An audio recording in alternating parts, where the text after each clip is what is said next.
वड़क्कम थाटंते मन्निल Oracle कुड़ी वरान साधी चतील एनिक्य अतियाया संतोषमुंड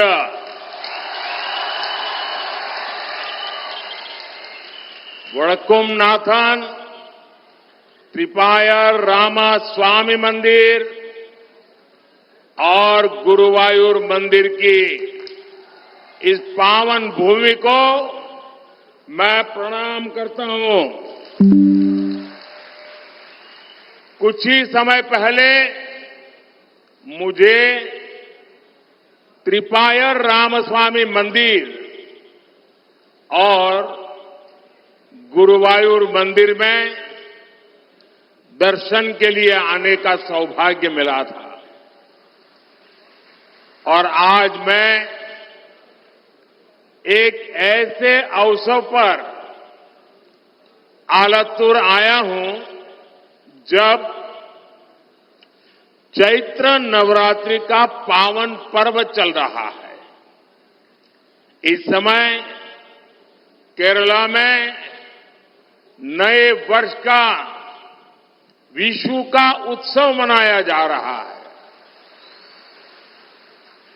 कुछ सप्ताह पहले ही आप सभी ने यहां धूमधाम से मणापुल्लिकावु बेला भी मनाया। लोकतंत्र के इस महापर्व के बीच त्रिशूर पुरम पर्व भी मनाया जाएगा। कुछ ही दिनों में रामनवमी का पर्व भी आने वाला है।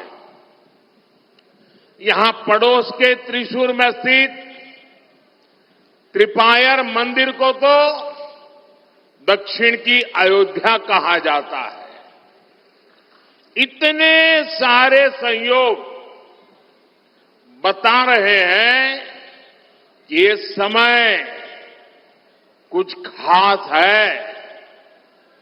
ये पॉजिटिव वातावरण विकसित भारत के संकल्प को नई ऊर्जा दे रहा है। വടക്കുംനാഥന്റെയും തൃപ്രയാർ ശ്രീരാമസ്വാമി ക്ഷേത്രത്തിന്റെയും ഗുരുവായൂർ ക്ഷേത്രത്തിന്റെയും ഈ പാവനമായ ഭൂമിയെ ഞാൻ നമിക്കുന്നു. കുറച്ചു നാളുകൾക്ക് മുമ്പ് എനിക്ക് തൃപ്രയാർ ശ്രീരാമസ്വാമി ക്ഷേത്രത്തിലും ഗുരുവായൂർ ക്ഷേത്രത്തിലും ദർശനം നടത്താനുള്ള സൗഭാഗ്യം ലഭിച്ചിരുന്നു. എന്നാൽ ഇപ്പോൾ ഞാൻ ചൈത്ര നവരാത്രിയുടെ പുണ്യനാളുകളിൽ ഈ ആലത്തൂരിൽ വന്നിരിക്കുകയാണ്. ഇപ്പോൾ കേരളത്തിൽ പുതുവത്സരത്തിന്റെ വിഷുവിന്റെ ആഘോഷം നടന്നുകൊണ്ടിരിക്കുകയാണ്. കുറച്ചാഴ്ചകൾക്ക് മുമ്പാണ് നിങ്ങൾ ആവേശത്തോടെ മണപ്പുള്ളിക്കാവിലെ വേല നടത്തിയത്. ജനാധിപത്യത്തിന്റെ ഈ മഹത്തായ ഉത്സവത്തിന്റെ ഇടയിൽ തൃശൂർ പൂരവും ആഘോഷിക്കപ്പെടാൻ പോവുകയാണ്. കുറച്ചു ദിവസങ്ങൾക്ക് ശേഷം രാമനവമിയും നാം ആഘോഷിക്കും. ഇവിടെ അടുത്തുള്ള തൃപ്രയാർ ക്ഷേത്രം ദക്ഷിണ ഭാരതത്തിലെ അയോധ്യ ആയിട്ടാണ് വിശേഷിപ്പിക്കപ്പെടുന്നത്. ഇത്രയും കാര്യങ്ങൾ കാണിക്കുന്നത് ഈ കാലം പ്രത്യേകത ഉള്ളതാണ് എന്ന് നമ്മളെ മനസ്സിലാക്കാനാണ്. ഈ ശുഭകരമായ കാലം വികസിത ഭാരതത്തിനായി പ്രതിജ്ഞ എടുക്കാനുള്ളതാണ്, അതിനുള്ള ഊർജം തരുന്നതാണ്.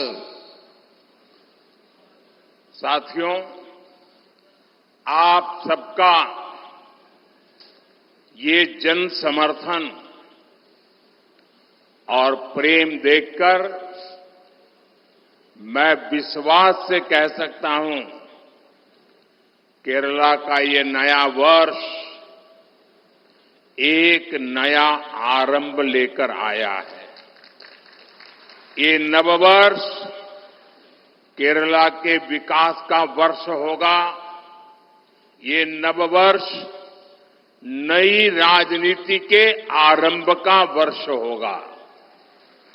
अब केरला पार्लियामेंट में अपनी मजबूत आवाज भेजेगा। इसलिए आज केरला भी कह रहा है, फिर एक बार, फिर एक बार, फिर एक बार, फिर एक बार, फिर एक बार, फिर एक बार, फिर एक बार।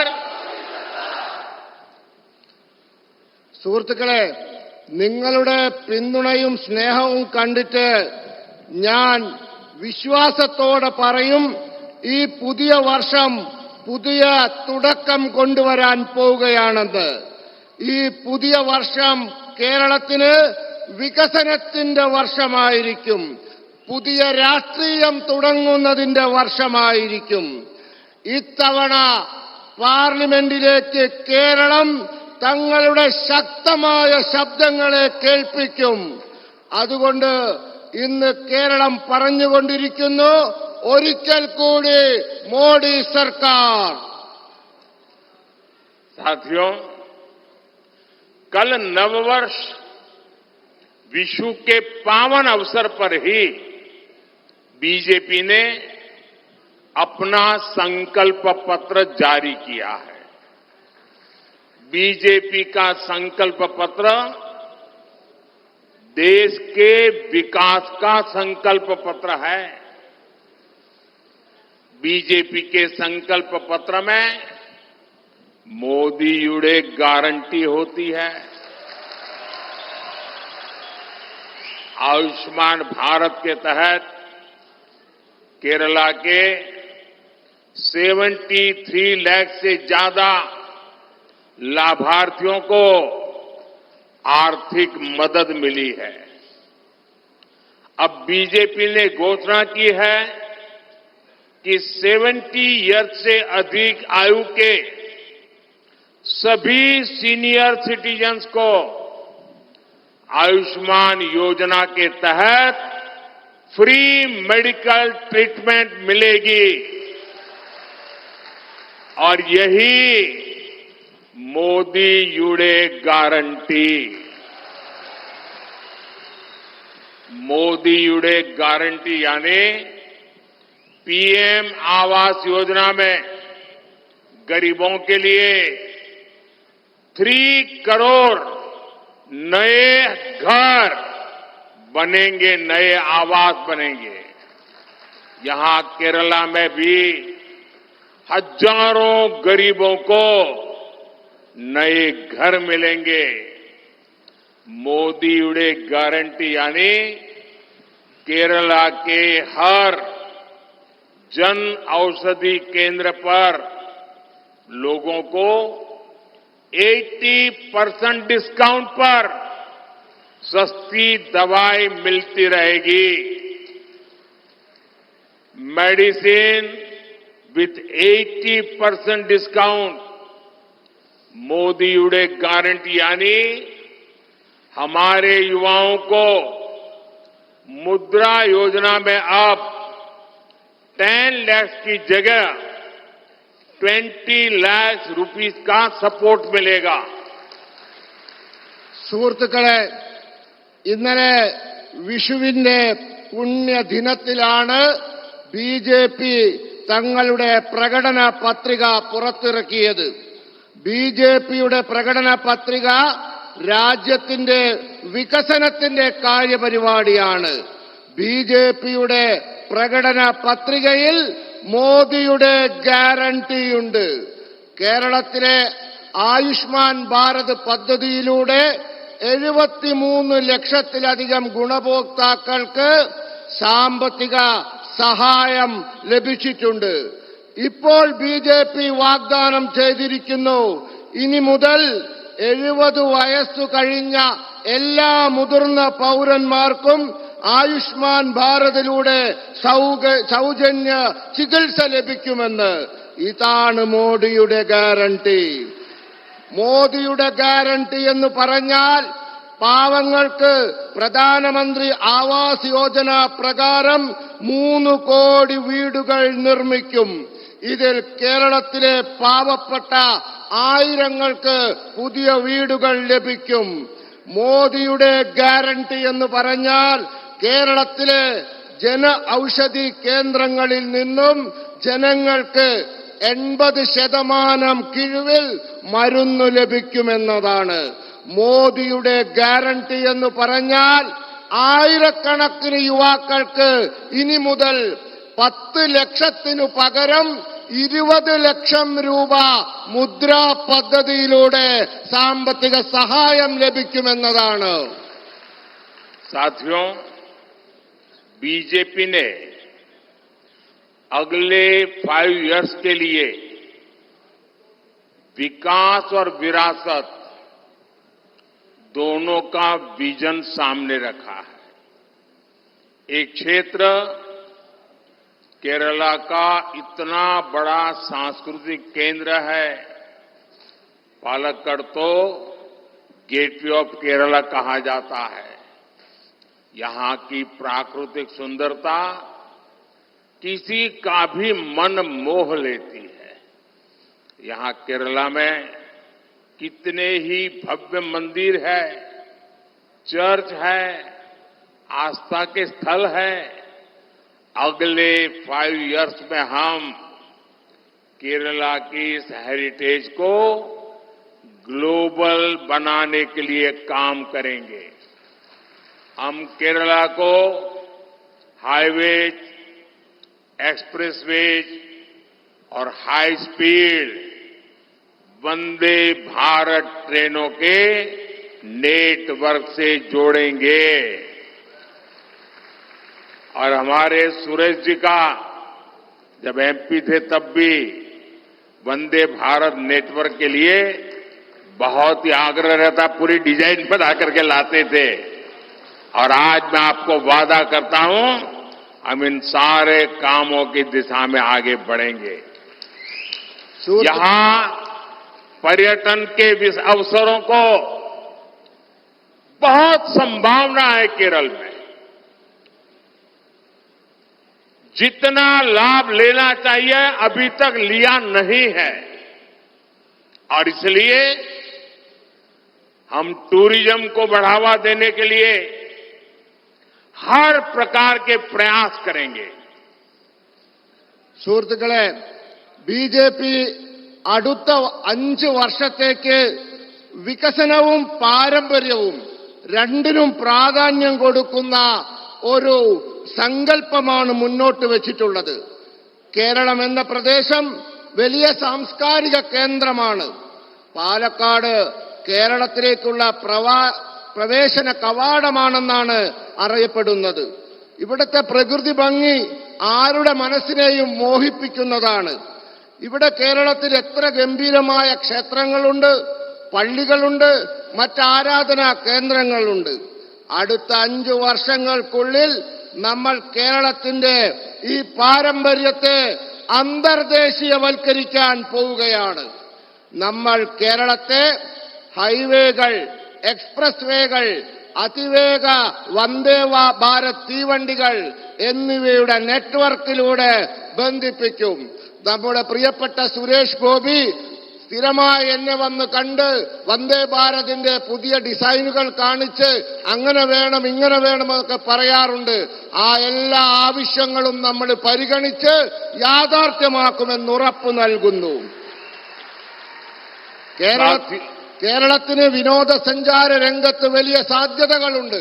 അതൊന്നും വേണ്ട രീതിയിൽ ഉപയോഗപ്പെടുത്തിയിട്ടുള്ള അടുത്ത 5 വർഷം അതൊക്കെ വികസിപ്പിച്ച് നമ്മൾ ഉപയോഗപ്പെടുത്തും. साथियों, विकसित होते भारत की पहचान आधुनिक इंफ्रास्ट्रक्चर से भी होगी. आज देश में नए एक्सप्रेस वे बन रहे हैं, नए एयरपोर्ट बन रहे हैं. अब बीजेपी ने कल अपने मैनिफेस्टो में घोषणा की है कि जैसे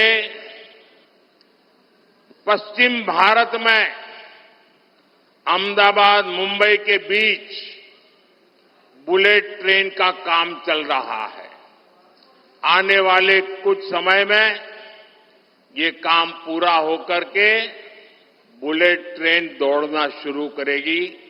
देश की पहली बुलेट ट्रेन दौड़ेगी। इसका अनुभव देखते हुए कल हमने संकल्प पत्र में कहा है कि जैसे पश्चिम भारत में बुलेट ट्रेन का काम आगे चल रहा है, आगे चल करके नॉर्थ, साउथ, ईस्ट 3 क्षेत्रों में बुलेट ट्रेन के लिए सर्वे काम शुरू कर दिया जाएगा और साउथ को भी बुलेट ट्रेन मिले। साउथ में चलने वाली बुलेट ट्रेन यहां के विकास को गति देगी और रोजगार के हजारों नए अवसर बनाएगी। एनडीए सरकार के तीसरे कार्यकाल में इसके लिए बहुत जल्द സർവേ का काम शुरू किया जाएगा। സുഹൃത്തുക്കളെ, വികസിതമായിരിക്കുന്ന ഭാരതത്തിന്റെ മുഖമുദ്ര ആധുനിക അടിസ്ഥാന സൗകര്യങ്ങളായിരിക്കും. ഇന്ന് രാജ്യത്ത് പുതിയ എക്സ്പ്രസ് വേകൾ ഉണ്ടാക്കുന്നു. ഇന്ന് രാജ്യത്ത് പുതിയ വിമാനത്താവളങ്ങൾ നിർമ്മിക്കപ്പെടുന്നു. ഇപ്പോൾ ബിജെപി അതിന്റെ പ്രകടന പത്രികയിൽ ചില കാര്യങ്ങൾ പറഞ്ഞിട്ടുണ്ട്. നമുക്കറിയാം, പശ്ചിമ ഭാരതത്തിൽ ബുള്ളറ്റ് ട്രെയിൻ നിർമ്മിച്ചു കഴിഞ്ഞു. അത് അഹമ്മദാബാദിൽ നിന്നും മുംബൈ വരെയുള്ള ബുള്ളറ്റ് ട്രെയിൻ പാത ഇതാ അവസാന ഘട്ടത്തിലാണ്, ഓടാൻ പോവുകയാണ്. ആ അനുഭവത്തിൽ നിന്നും നമ്മൾ ഒരു പാഠം പഠിച്ചു. ഇനി നമ്മുടെ രാജ്യത്ത് ഉത്തര ഭാരതത്തിലും ദക്ഷിണ ഭാരതത്തിലും കിഴക്കൻ ഭാരതത്തിലും ബുള്ളറ്റ് ട്രെയിനുകൾ വേണമെന്ന് നാം തീരുമാനിച്ചിരിക്കുന്നു. നമ്മൾ അതിവേഗ ബുള്ളറ്റ് ട്രെയിനുകൾ ഈ ദക്ഷിണ ഭാരതത്തിലും കൊണ്ടുവരാൻ പോവുകയാണ്.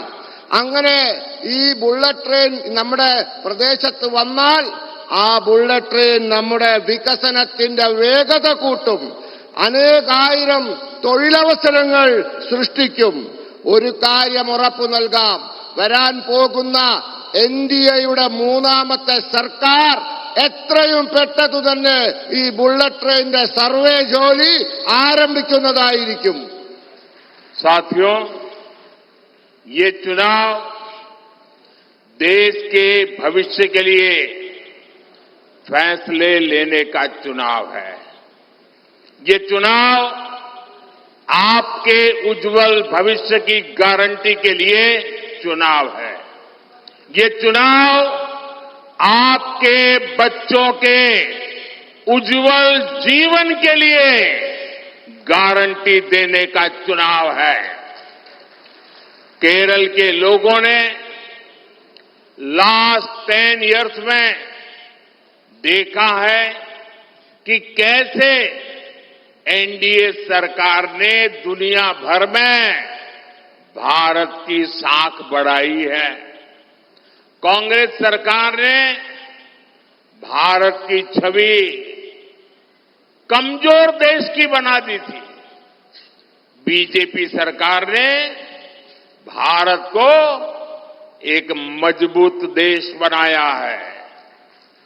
आज जब कोई भारतीय विदेश जाता है, गल्फ जाता है, तो उसे सम्मान से देखा जाता है। आज का भारत युद्ध में फंसे अपने नागरिकों को रेस्क्यू करने की ताकत रखता है। आज का भारत कोरोना जैसी महामारी में दूसरे देशों की ओर नहीं देखता। हम स्वदेशी वैक्सीन बनाते हैं, अपने देश के साथ साथ विश्व के दूसरे देशों की सहायता भी करते हैं।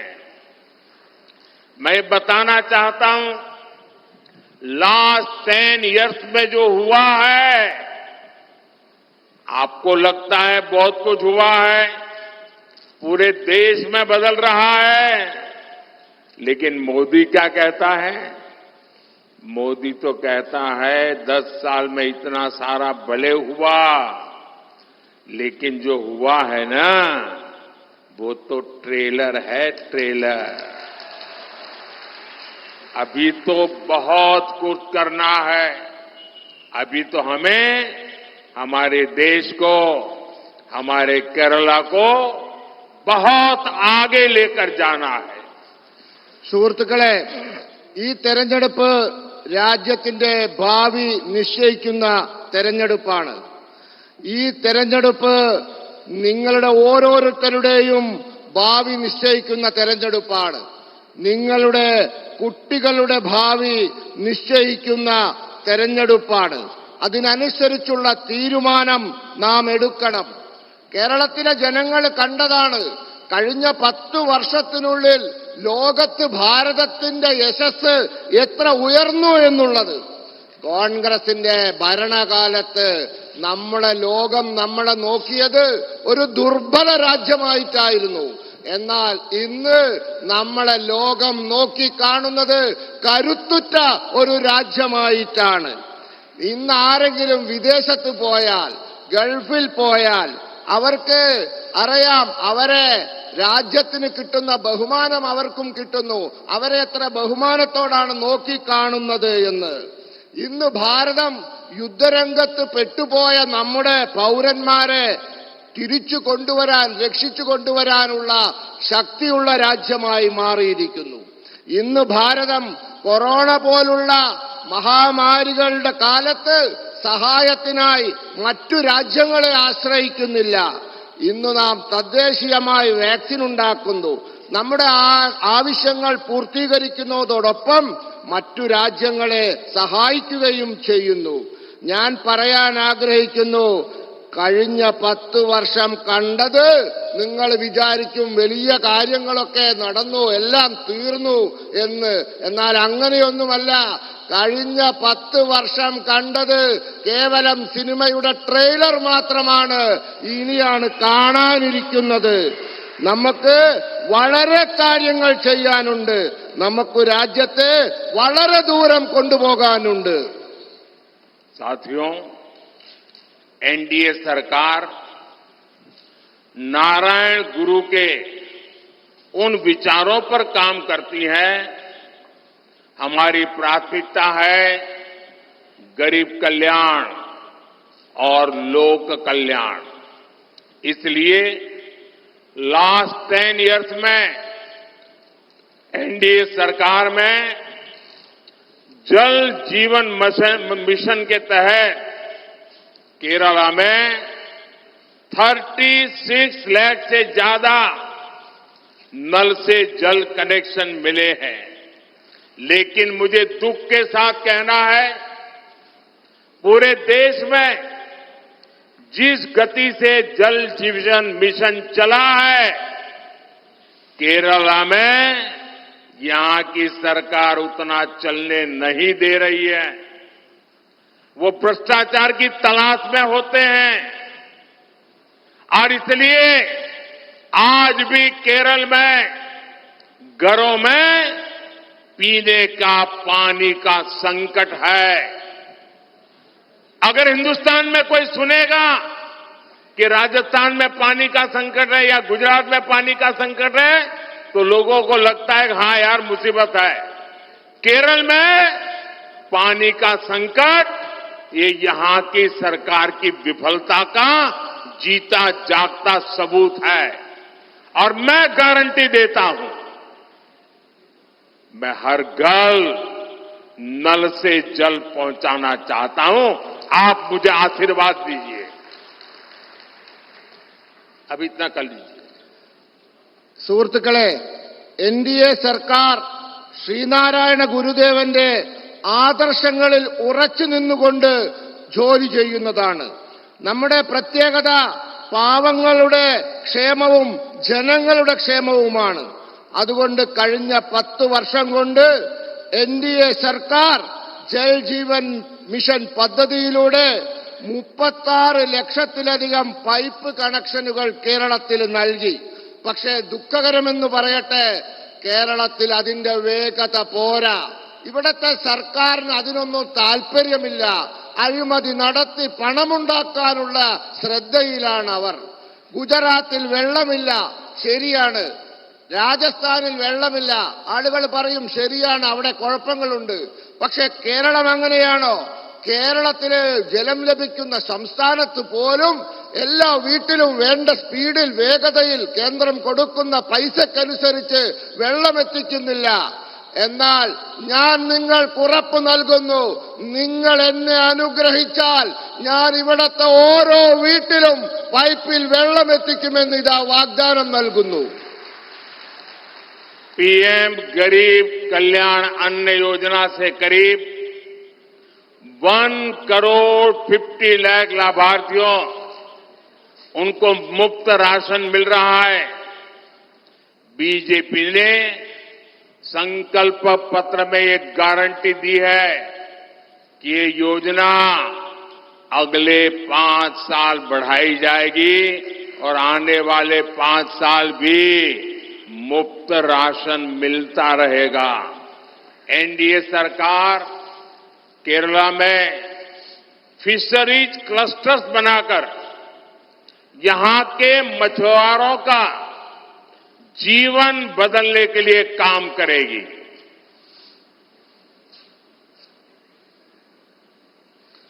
സുഹൃത്തുക്കളെ, ഗരീബ് കല്യാൺ അന്ന യോജന പദ്ധതിയിലൂടെ കേരളത്തിൽ 1,50,00,000 ഗുണഭോക്താക്കൾക്ക് സൗജന്യ റേഷൻ കൊടുത്തുകൊണ്ടിരിക്കുന്നു. ബിജെപിയുടെ പ്രകടന പത്രികയിൽ ഗ്യാരണ്ടി നൽകിയിരിക്കുന്നു, ഈ പദ്ധതി അടുത്ത 5 വർഷം കൂടി നീട്ടും. എന്ന് വെച്ചാൽ ഈ ആളുകൾക്ക് ഈ 5 വർഷം കൂടി സൗജന്യ റേഷൻ ലഭിക്കും. എൻഡിഎ സർക്കാർ കേരളത്തില് മത്സ്യപ്രവർത്തകരുടെ കൂട്ടായ്മയുണ്ടാക്കി, ഫിഷറീസ് ക്ലസ്റ്ററുകൾ ഉണ്ടാക്കി ഇവിടത്തെ മത്സ്യപ്രവർത്തകരുടെ ജീവിതം മാറ്റിമറിക്കാനുള്ള ജോലി ചെയ്തുകൊണ്ടിരിക്കുകയാണ്. साथियों, आज बीजेपी के शासन में देश तेजी से आगे बढ़ रहा है, लेकिन एलडीएफ, यूडीएफ केरला को पीछे धकेल रहे हैं। एनडीए सरकार केरला और इस क्षेत्र के विकास के लिए जो प्रयास कर रही है, राज्य सरकार उसमें भी बाधा डाल रही है।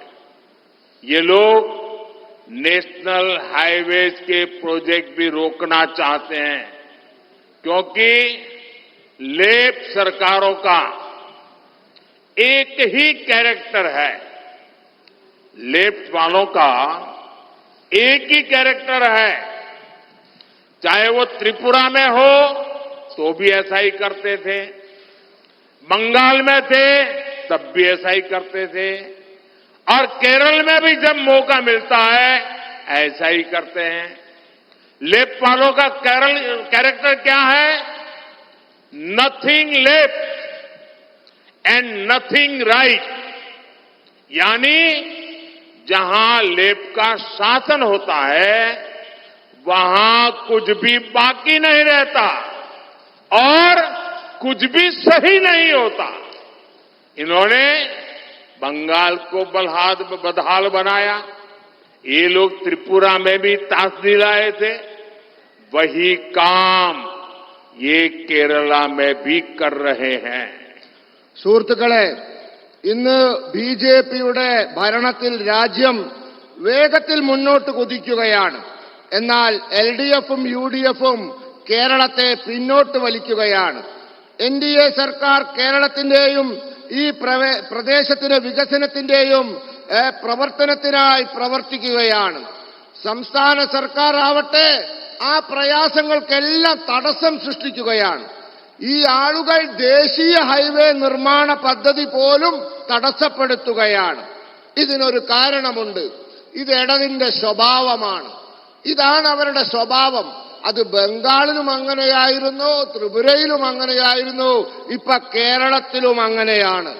എന്താണ് ഇടതിന്റെ സ്വഭാവം? എവിടെയെങ്കിലും ഇടത് ഭരിച്ചാൽ ഇടത്തും ഒന്നും ഉണ്ടാവില്ല, വലത്തും ഒന്നും ഉണ്ടാവില്ല, ഒന്നും ബാക്കിയുണ്ടാവില്ല, ഒന്നും ശരിയാവുകയുമില്ല. അവർ ഭരിച്ച് ബംഗാളിനെ നശിപ്പിച്ചു. അവർ ത്രിപുരയിലും നാശം കൊണ്ടുവന്നു. ഇപ്പോൾ ആ പണി അവർ കേരളത്തിലെടുക്കുകയാണ്. साथियों, आज केरला जैसे शांति प्रिय राज्य में हिंसा अराजकता आम हो गई है। आज केरला में खुलेआम राजनैतिक हत्याएं कराई जाती हैं। कॉलेज के कैंपस तक असामाजिक तत्वों के अड्डे बन गए हैं। सांप्रदायिक सौहार्द को बिगाड़ने वाले एलिमेंट्स को सरकारी संरक्षण मिलता है। हमारे बच्चे तक सुरक्षित नहीं है। സുഹൃത്തുക്കളെ, ഇന്ന് സമാധാനപ്രിയരായ കേരളത്തിൽ അക്രമവും അരാജകത്വവും സാധാരണ സംഭവമായി മാറിയിരിക്കുന്നു. ഇന്ന് കേരളത്തിൽ വളരെ പരസ്യമായി തന്നെ രാഷ്ട്രീയ കൊലപാതകങ്ങൾ നടക്കുന്നു. കേരളത്തിലെ കോളേജ് ക്യാമ്പസുകൾ വരെ സാമൂഹ്യ വിരുദ്ധരുടെ കേന്ദ്രമായിരിക്കുന്നു. സാമുദായിക സൗഹാർദ്ദം തകർക്കുന്ന ശക്തികൾക്ക് സർക്കാർ സംരക്ഷണം ലഭിക്കുന്നു. നമ്മുടെ കുട്ടികൾ വരെ സുരക്ഷിതരല്ല. साथियों, केरला में जनता के पैसों की खुलेआम लूट हो रही है। ये लोग भ्रष्टाचार के नए नए मॉडल लेकर आते हैं। जनता का एवरी सिंगल रुपया लूटना चाहते हैं। कुरुवन्नूर कोऑपरेटिव बैंक स्कैम लेप की लूट का एक ऐसा उदाहरण है। हर कोई जिससे परेशान है। जिस बैंक में गरीबों ने, मध्यम वर्ग ने अपनी मेहनत के सैकड़ों करोड़ रुपए जमा किए थे, उस बैंक को सीपीएम के लोगों ने पूरी तरह लूटकर कंगाल कर दिया। ये जो गरीबों ने, मध्यम वर्ग ने बैंक में पैसे रखे थे, क्योंकि घर में बेटी की उम्र बढ़ रही थी, उन्होंने सोचा कि बेटी की शादी करवानी है, बैंक में पैसे जमा कराएं, कुछ ब्याज मिलेगा, पैसे बढ़ेंगे और जब शादी का समय आएगा तो बेटी के काम आएगा। लेकिन इन सीपीएम वालों ने गरीब की बेटी की शादी को भी अनेक संकटों में डाल दिया। मध्यम वर्ग के परिवार की शादी को, बेटे की, बच्चों की शादी को भी इन्होंने संकट में डाल दिया। गरीबों को उनके खिलाफ ऐसी मिली भगत का उदाहरण बहुत कम मिलेगा। इस स्कैम की वजह से हजारों परिवारों का जीवन दांव पर लग गया है। സുഹൃത്തുക്കളെ, കേരളത്തിലെ ജനങ്ങളുടെ പണം പരസ്യമായി കൊള്ളയടിക്കപ്പെടുകയാണ്. ഇവർ അഴിമതിയുടെ പുതിയ പുതിയ മാതൃകകൾ കൊണ്ടുവരികയാണ്. ജനങ്ങളുടെ ഓരോ പൈസയും കൊള്ള ചെയ്യാൻ ഇവർ ആഗ്രഹിക്കുന്നു. കരുവണ്ണൂർ സഹകരണ ബാങ്ക് അഴിമതി ഇടതിന്റെ കൊള്ളയുടെ ഇത്തരത്തിലുള്ള ഒരു ഉദാഹരണമാണ്. എല്ലാവരും ഇതിൽ അസന്തുഷ്ടരാണ്. ഏത് ബാങ്കിലാണോ പാവപ്പെട്ട ആൾക്കാർ, മധ്യവർഗത്തിൽപ്പെട്ട ആൾക്കാർ അവർ അധ്വാനിച്ചുണ്ടാക്കിയ കോടാനുകോടി രൂപകൾ നിക്ഷേപിച്ചത്, ആ ബാങ്ക് സിപിഎമ്മിന്റെ ആളുകൾ കൊള്ള ചെയ്ത് കാലിയാക്കി. പെൺകുട്ടിയുടെ വിവാഹത്തിന് വേണ്ടി നിക്ഷേപിച്ച പൈസ പാവപ്പെട്ട ആൾക്കാർ, മധ്യമവർഗത്തിലെ ആൾക്കാർ ബാങ്കിൽ പൈസ ഇട്ടാൽ പലിശയും കിട്ടും, പെൺകുട്ടിക്കൊരു വിവാഹം വന്നാൽ അത് എടുക്കുകയും ചെയ്യാമെന്ന് വിശ്വസിച്ചവർ അവരെ പെൺകുട്ടികളുടെ വിവാഹം വരെ മുടക്കുന്ന പണി ഇവർ എടുത്തിരിക്കുകയാണ്. ഇത്തരത്തിലുള്ള സംഘടിത കൊള്ളകൾ കാണാൻ വളരെ വിരളമാണ്. ഈ അഴിമതി കാരണം ആയിരക്കണക്കിന് കുടുംബങ്ങളുടെ ജീവിതം ഇന്ന് കുഴപ്പത്തിലായിരിക്കുകയാണ്. अभी मुझे हमारे उम्मीदवार बहन डॉक्टर स्वरासु बता रही थी, कुछ दिन पहले मेरे साथ टेलीफोन पर उन्होंने इस समस्या का जिक्र किया था. अब वो कह रही है कि उनको इतने टेलीफोन आते हैं और लोग टेलीफोन पर रोते हैं कि कितनी मेहनत के पैसे उनके चले गए, कौन ये पैसे वापस लाएगा. हर कोई शिकायत कर रहा है. जी भैया. സുഹൃത്തുക്കളെ, ഇവിടെ ഈ പണവുമായി ബന്ധപ്പെട്ട് നമ്മുടെ പ്രിയങ്കരിയായ സ്ഥാനാർത്ഥി സഹോദരി ശ്രീമതി സരസു എന്നെ വിളിച്ചിരുന്നു. അവർക്ക് പലരും അവരെ ഫോൺ ചെയ്യുന്നു. അവർ പൊട്ടിക്കരയുകയാണ് ഫോണിലൂടെ. ഞങ്ങളുടെ പൈസ പോയി, ഈ പൈസ എങ്ങനെ തിരിച്ചു കിട്ടുമെന്നൊക്കെ ആലോചിച്ച് അവർ കരഞ്ഞുകൊണ്ട് ഇവരോട് ഫോൺ ചെയ്ത് സംസാരിക്കുന്നതായി അവർ എന്നോട് പറഞ്ഞു. साथियों, यहां सीपीएम के मुख्यमंत्री 3 साल से लगातार झूठ बोल रहे हैं कि इस कोऑपरेटिव स्कैम के पीड़ितों को उनका पैसा वापस मिलेगा. ये भी झूठ बोलते हैं कि दोषियों पर कार्रवाई होगी. ये आपका सेवक मोदी है जिसने इस केस की जांच करवाई. अब तक स्कैम करने वालों की करीब 90 करोड़ रुपीस की संपत्ति भारत सरकार के ईडी ने अटैच कर ली है. मैं इस बारे में कानूनी सलाह ले रहा हूं कि कैसे जिनके पैसे डूब गए हैं ऐसे गरीबों को उनका पैसा वापस कैसे करूं, ये 90 करोड़ रुपया उनको कैसे बांट दो.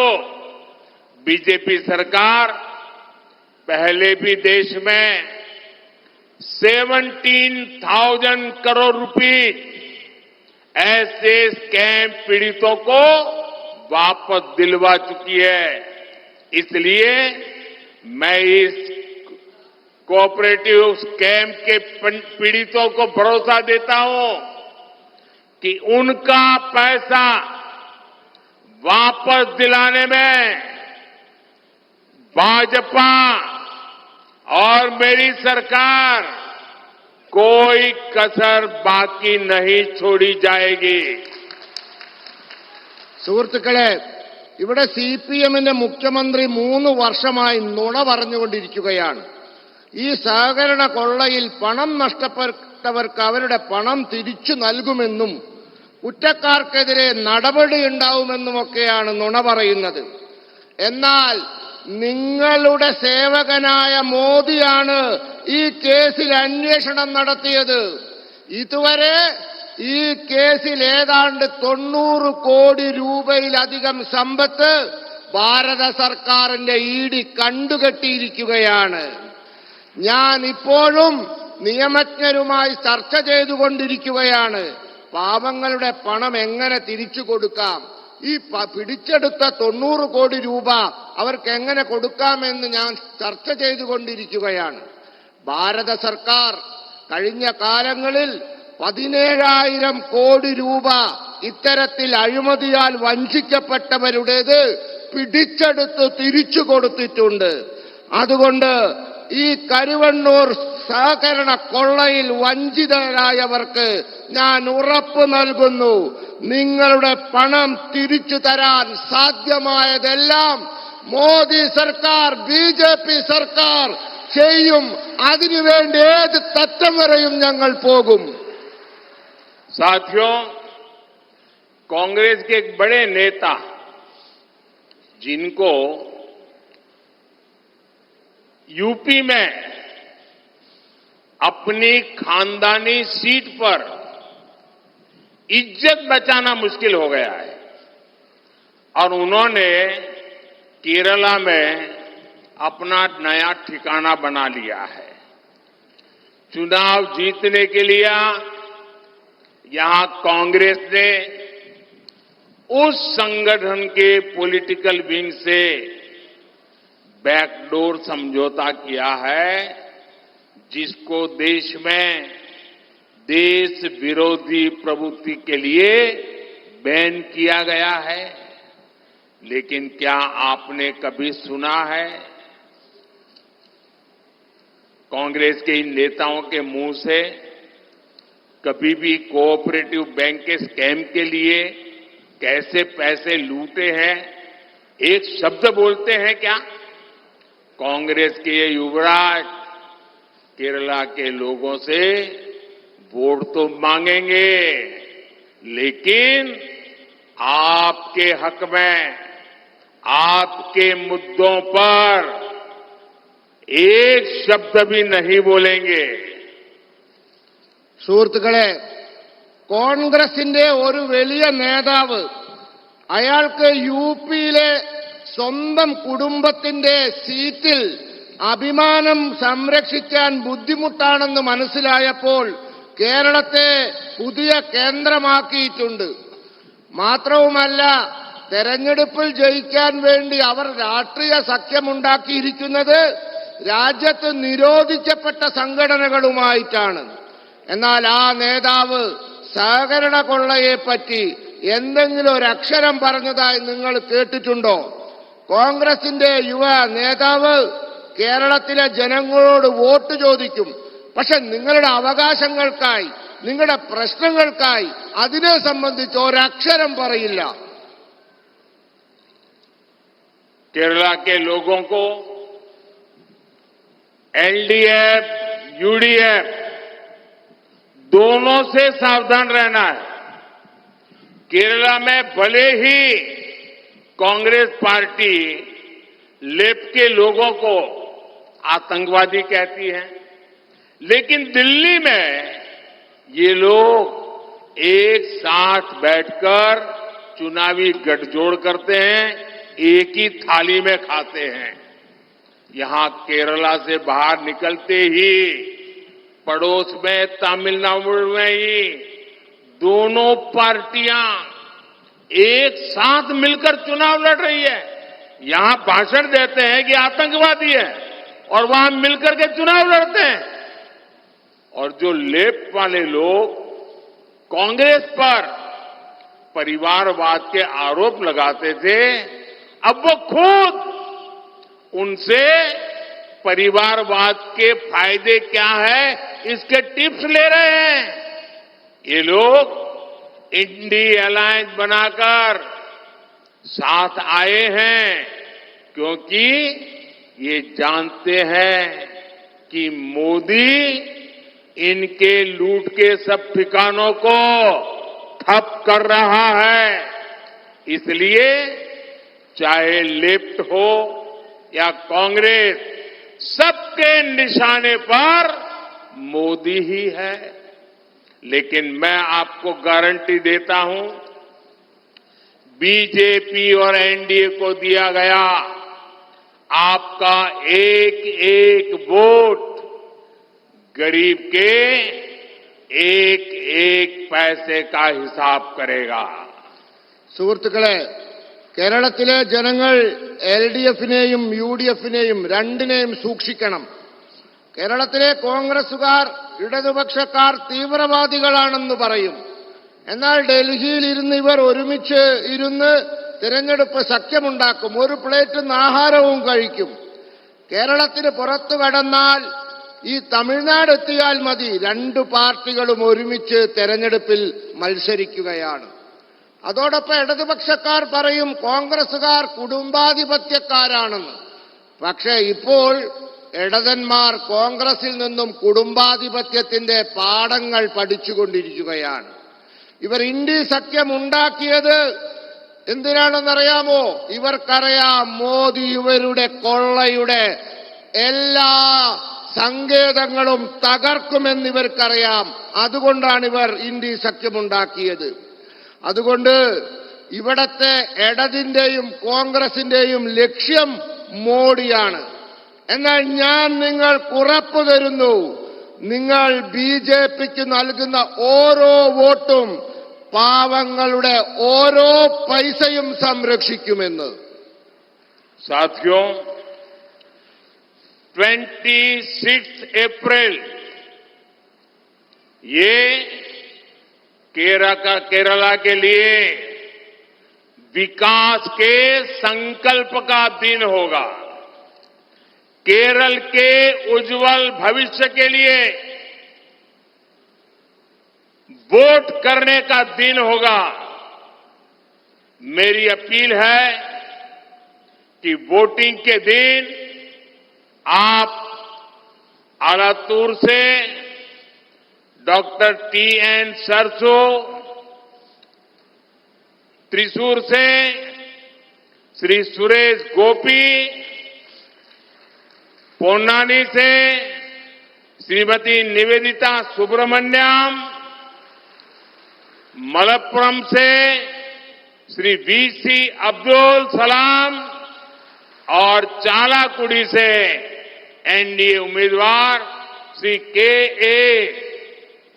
उन्नीकृष्णन, इन सबको रिकॉर्ड वोटों से जिताकर मुझे दिल्ली में मदद करने के लिए भेजिए. आप मेरा यह अनुरोध हर घर तक पहुंचाए और हर घर ये भी बताएं कि मोदी जी ने हर परिवार को, हर बुजुर्ग को, हर माता को, सबको प्रणाम कहा है. സുഹൃത്തുക്കളെ, 26 ഏപ്രിൽ അന്ന് കേരളത്തെ സംബന്ധിച്ചിടത്തോളം മാറ്റത്തിന്റെയും വികസനത്തിന്റെയും പ്രതിജ്ഞ എടുക്കുന്ന ദിനമാണ്. നമ്മുടെ ഉജ്ജ്വലമായ ഭാവിക്ക് വേണ്ടി നാം തീരുമാനമെടുക്കുന്ന ദിവസമാണ്. എനിക്ക് നിങ്ങളോടുള്ള അപേക്ഷ, നിങ്ങൾ വോട്ടിംഗ് ദിനത്തിൽ ആലത്തൂരിൽ ഡോക്ടർ T.N. സരസുവിനും, തൃശൂരിൽ ശ്രീ സുരേഷ് ഗോപിക്കും, പൊന്നാനിയിൽ ശ്രീമതി നിവേദിത സുബ്രഹ്മണ്യനും, മലപ്പുറത്ത് ശ്രീ V.C. അബ്ദുൾ സലാമിനും, അതോടൊപ്പം ചാലക്കുടിയിൽ NDA സ്ഥാനാർത്ഥി ശ്രീ K.A. ഉണ്ണികൃഷ്ണനും, ഇവർക്ക് എല്ലാവർക്കും വോട്ട് ചെയ്ത് ഇവരെ റെക്കോർഡ് ഭൂരിപക്ഷത്തിൽ വിജയിപ്പിച്ച് ഡൽഹിയിൽ എന്നെ സഹായിക്കാൻ അയക്കണമെന്നാണ്. അതോടൊപ്പം നിങ്ങളോടുള്ളൊരു അപേക്ഷ, നിങ്ങൾ എല്ലാ വീടുകളിലും എത്തണം, എല്ലാ പ്രായമായവരെയും കാണണം, എല്ലാ അമ്മമാരെയും കാണണം. എല്ലാവരോടും മോദി അവരോട് നമസ്കാരം പറഞ്ഞു എന്ന് പറയണം. मेरे साथ बोलिए, भारत माता की. दोनों मुट्ठी बंद करके पूरी ताकत से बताइए, भारत माता की, भारत माता की, भारत माता की. बहुत बहुत धन्यवाद.